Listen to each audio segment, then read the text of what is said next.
ఓం శ్రీమాత్రే నమః. నిత్యార్చనకు స్వాగతం. పూర్వకాలంలో ప్రతిష్టాన నగరంలో ఒక బాటసారి నెత్తిపై తేనెకుండను పెట్టుకుని తిరుగుతున్నాడు. అతడు పరధ్యానంలో ఉండగా పట్టు తప్పి ఆ కుండ నేలపై పడింది. వెంటనే తేనె చుక్కను తాగడానికి ఒక తేనెటీగ వచ్చింది. దాన్ని మింగడానికి ఒక సాలీడు దాపిరించింది. సాలీడిని కబలించడానికి బల్లి అక్కడ సిద్ధమైంది. బల్లిని మృంగడానికి పిల్లి రానే వచ్చింది. దాంతో రాజసేవకుడి పెంపుడు కుక్క వచ్చి పిల్లిని భయపెట్టింది. ఆ దాపులనున్న వర్తకుడి పెంపుడు పిల్లే ఆ పిల్లి. ఒకవేళ తన పెంపుడు పిల్లిని కాపాడుకునేందుకు వర్తకుడు తన పెంపుడు కుక్కను చంపితే అతని తల నరకడం కోసం రాజసేవకుడు కత్తినెత్తాడు. ఇంతలో సాలీడు తేనెటీగను మింగేసింది. తరువాత బల్లి సాలీడిని తినేసింది. పిల్లి బల్లిని గుటకాయ స్వాహ అంది. కుక్క పిల్లి గొంతు కొరికేసింది. వర్తకుడు కోపంతో ఊగిపోతూ కర్రనెత్తి కుక్కను చంపాడు.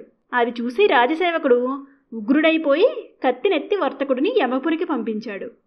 రక్తపు మడుగులో కొట్టుమిట్లాడుతున్న నీతివంతుడైన వర్తకుడిని చూసి ప్రజలందరూ కలిసి రాజసేవకుడిని మట్టుబెట్టారు.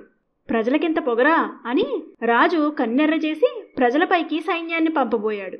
అప్పుడు మంత్రి, మహారాజా, ఇప్పటికే జరగకూడని రక్తపాతం జరిగిపోయింది. తేనె చుక్కపై తేనెటీగ వాలడం, దాన్ని సాలీడు మింగడం, సాలీడును బల్లి, బల్లిని పిల్లి మింగడం అంతా ప్రకృతి సహజం. అయితే తన పిల్లిని చంపాడన్న ఆగ్రహంతో వర్తకుడు కుక్కను చంపాడు. తన కుక్కను చంపాడన్న కోపం కొద్దీ తమ సేవకుడు వర్తకుడిని వధించాడు.